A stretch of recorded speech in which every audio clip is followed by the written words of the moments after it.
Hello दोस्तों, आज की वीडियो में हम बात करेंगे चार्जिंग की। माइक्रोटेक इन्वर्टर में जब चार्जिंग फॉल्ट हो जाती है तो उस समय क्या होता है दोस्तों। उस समय देखिएगा कि बैटरी पर बैकअप इन्वर्टर देती है लेकिन चार्जिंग नहीं होती है। तो दोस्तों, चार्जिंग न होने के कई कारण हैं। सबसे पहले आप कंफर्म हो जाइए कि आपका बैटरी ओके है, यानी कि बैटरी ठीक है। उसके लिए अगर आप अपने वर्कशॉप में, जैसे पैनल बोर्ड मैंने बनाया है, आपको दिखाया था पिछली वीडियो में, वैसा अगर आपको पैनल बोर्ड है तो आप देखिएगा कि अगर आपका बैटरी फुल चार्ज नहीं है, आपके इन्वर्टर से है, या फिर कोई डिस्चार्ज बैटरी या कम डिस्चार्ज बैटरी, कम चार्ज बैटरी भी हो, तो आप उस बैटरी को इसमें लगाइए। उसके बाद आप देखिएगा कि आपका अगर चार्जिंग इंडिकेटर नहीं कर रहा है तो उसके लिए आपको क्या करना पड़ेगा। तो दोस्तों, अगर आपका चार्जिंग इंडिकेटर नहीं कर रहा है तो उसके लिए सबसे पहले आपको ये देखना पड़ेगा कि आपकी चार्जिंग क्यों नहीं कर रही है। अगर आप उसमें वोल्टेज देखते हैं कि 220 वोल्ट या 200 वोल्ट आप देने के बाद भी आपकी चार्जिंग नहीं कर रही है, तो सबसे पहले आप चार्जिंग ऑन का इंडिकेटर देखें।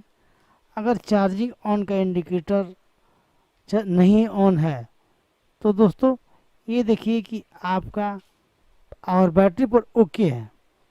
तो सबसे पहले जो इंडिकेटर जो है आपका, ये देख सकते हैं कि कहीं आपका इंडिकेटर तो नहीं ओपन हो गया है। अगर आपका ओपन इंडिकेटर नहीं है तो सबसे पहले आप ये मापिए। यहाँ पर दो एसीआर हैं और दो एसीआर, अब तो दोस्तों एक ही एसीआर भी लग रहा है आज के समय में। तो अब दो एसीआर है, इसके कैथोड और एनोड पर दोनों पर वोल्ट मापिएगा। अगर एक पर वोल्टेज, अगर एकदम वोल्टेज नहीं आ रहा है, किसी पर भी वोल्ट नहीं आ रहा है, तो दोस्तों सबसे पहले आप देखिए यहाँ पर रिले है जो एक चार्जिंग सेक्शन के लिए लगा है और एक लगा है आपको चेंज ओवर के लिए। तो इस चेंज ओवर वाले को छोड़कर चार्जिंग सेक्शन वाले जो रिले 1 है, यहाँ पर हम देखते हैं कि ये कनेक्ट है कि नहीं किया। अगर ये रिले आपका सही है तो सही होने के लिए पहले चेकिंग करेंगे। अगर ये आपका रिले सही है तो आप देखिएगा कि यहाँ से एक जा रहा है पल्स, एक कनेक्ट होकर एक कनेक्शन जा रहा है यहाँ से और सीधे आपके एसीआर पर भेज जाएगा। जैसे कि ये एसीआर जो है आपका Q6 है, उस पे उसके कैथोड पे गया है और वो Q7 के एनोड पे। तो यहाँ पर आपका देखिए कि इस सेक्शन पर आपका वोल्ट आ रहा है कि नहीं आ रहा। जितना आप वोल्ट दे रहे हैं, जैसे 200 वोल्ट दिए इनपुट, तो यहाँ पर आपको 200 वोल्ट आना चाहिए। अगर यहाँ पर आपका 200 वोल्ट नहीं आ रहा है तो आपका निसंदेह रिले खराब है। अगर वहाँ से अगर आपका सही है, रिले अगर आपका सही है और यहाँ वोल्ट आ रहा है आपको, तो अब इसके एनोड पे ये चेक करने के लिए हमें क्या करना होगा। सबसे पहले हमें ये डीटी है, जो एक छोटी सी डीटी लगी रहती है जिससे ऑसिलेशन होता है तैयार और उस ऑसिलेशन से चार्जिंग कंट्रोल होती है। इस डीटी के सेकेंडरी पर हम देखेंगे, वोल्ट देखेंगे कि वोल्ट बन रहे हैं कि नहीं बन रहे हैं।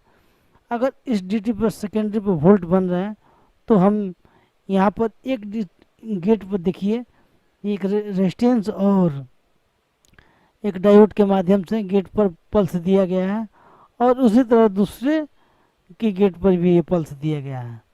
हम इसको चेक करेंगे।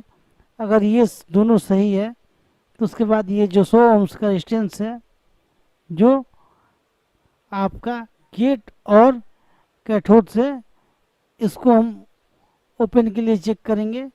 अगर ये भी सही है आपका तो ये रेजिस्टेंस है 0.1 के 1 UF। ये जो इस रेजिस्टेंस को हम चेक करेंगे कहीं ये तो शॉर्ट नहीं है। अगर ये शॉर्ट रहेगा दोस्तों तो भी चार्जिंग प्रॉब्लम करेगी आपकी। और इसके बाद अगर यहाँ पर ये सारे सेक्शन सही हैं तो आप ये देख सकते हैं कि 10 ओम से 101 वाट और ये 0.1 275 वोल्ट एक पीएफ एक रेजिस्टेंस पैरेलल में है।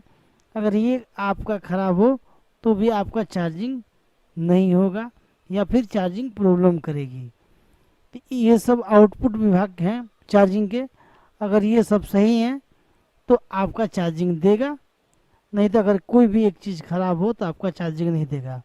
अब दोस्तों अगर यहाँ पर आपका पल्स डीटी के सेकेंडरी पर आपका पल्स नहीं आ रहा है तो हम उसके प्राइमरी को देखेंगे।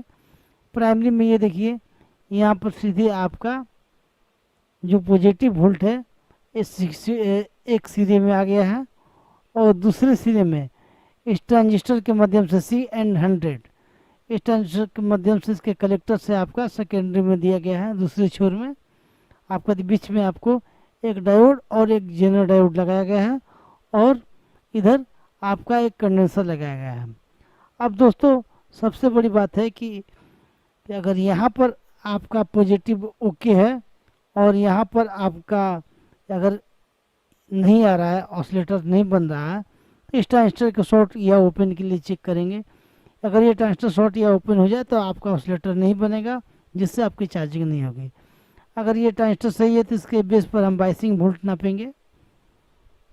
अगर इस बेस पर बाइसिंग वोल्ट नहीं आ रही है तो हम अब चलेंगे कि ये आपका पिन नंबर